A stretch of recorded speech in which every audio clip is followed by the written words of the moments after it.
Hi everyone, my name is Rodney Smith. I'm here with BoardGameGeek at SPIEL 2019. I've been joined by Cedric of Ludonaut, correct? Yeah. And look, I got to hold the box over here because we got so much going on. You brought a game with you here. It's Yggdrasil Chronicles. Yeah. Tell me about this. I'm very curious. Yeah. Firstly, it's a cooperative game. Yes. We play the Nordic gods, so Thor, Odin, Freya, and so on. One of my favorite themes. And you have to save the Yggdrasil, the world tree of the Nordic myth, because it's Ragnarok time.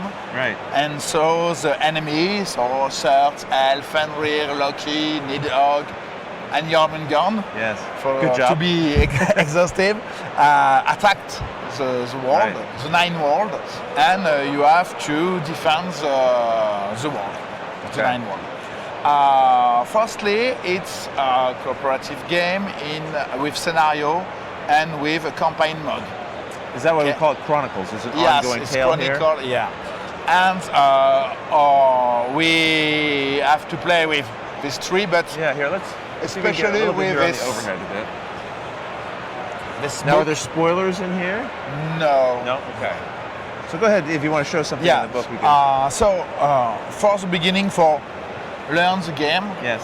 we have 2 basic scenarios. One easy, one more hard. Right. To explain the game, to discover quietly the game. And after, you have to play the 6th saga, the Yes. 6th scenario.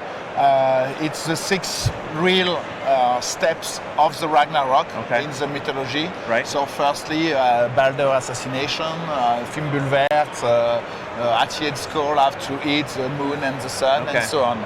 And during the game, you have one of the enemy, Nidhogg, move on the different paths, and sometimes you have to perform some objective before Nidhogg reach the last space.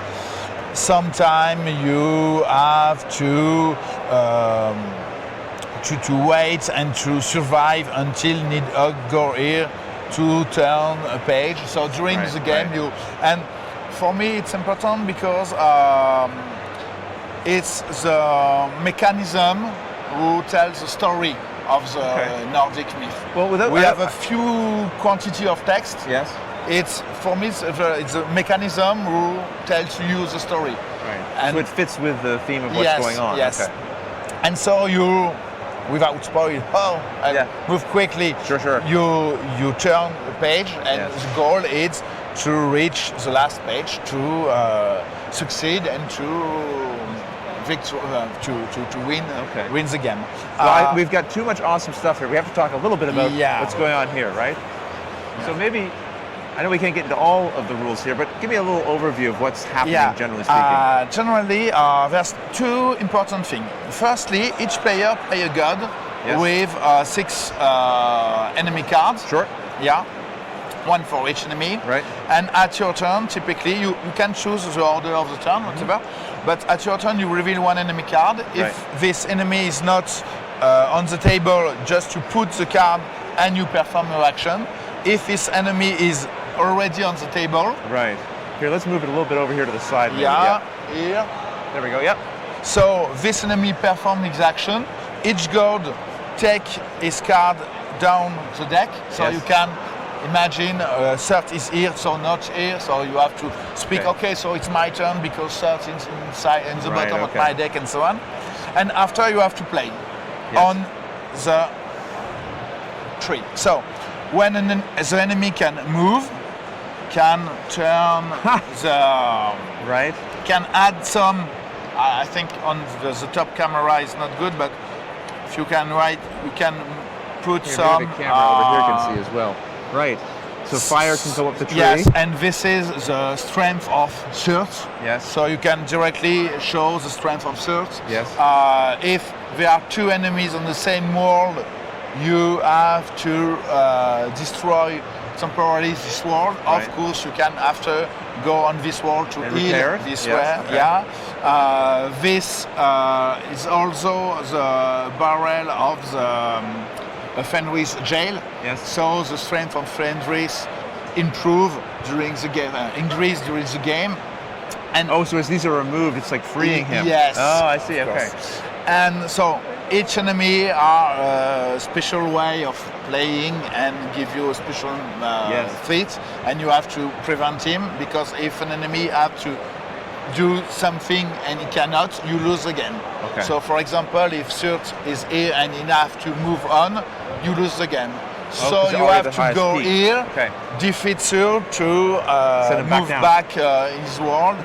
And you are a Nordic god, and you begin in Asgard, because it's your world. And at your turn, you have to move. So you have to move. You have to move. You can stay here, or you move if you want. You can move on one of the two other worlds of the same level. Yes. Or you can move on one of the two worlds on the same column. Got it. So you are already forbidden world. Right. And after you have to perform the action of the world. Right. So each section has its own action. Yes. All there's 3 worlds on each level, and on each world you have a specific action. Okay. You have a recap on your This own, here gives you a summary of what the different locations do. And I'm not explaining to you all the action, but it's about taking some elves, van, Vikings, some creatures, some thematically tied, right? And with this thing, you can defeat the enemies. Right. To move him back and to not spend your life point, because in this game, all action, you succeed all your action. You are a god normally.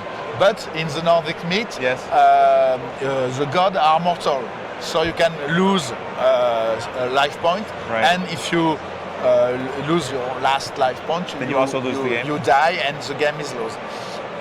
For me, 2 important things. For each action, the mechanism is the same. If you are alone on a world, you perform the classic action. If there are an enemy with you, the action is made with a malus, and if you have an ally with you, the action is made with a bonus. Oh, interesting. So the cooperation between God is very, very. Is that also shown here? We have the 3 different actions for each one here? Yes, exactly. Gotcha. And last thing, for the campaign, between each scenario you win experience points, and you can spend this experience point either to improve your ability in combat, but also to have a special relationship between God.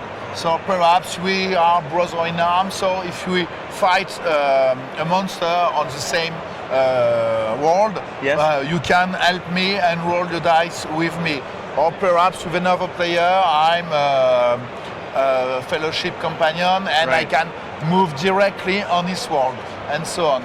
So there's I suppose there's a little bit of a narrative that comes out of this, right? Yeah. You know, we fought together, so now we're better at fighting together. Yeah. I'm curious, how long does it take typically to set it up, first of all, to play a single game? How long would it take? A single game is not very long. It's about 1 hour. Perhaps it's 1 hour and a half for your first game, because you learn the game. But after, you can play each scenario in 1 hour. So you can imagine if you have a convention or a weekend with your friend. Okay, let's go. We make the 6th scenario in the same time. It's possible. Okay. Well, thank you so much for this. I know it was a very quick kind of overview, because there's a lot here. You know, my only disappointment is this is too big to fit in my suitcase. So thank you all for joining us here, and thank you again for showing us the game. Thank you. Real pleasure. Bye now. Goodbye.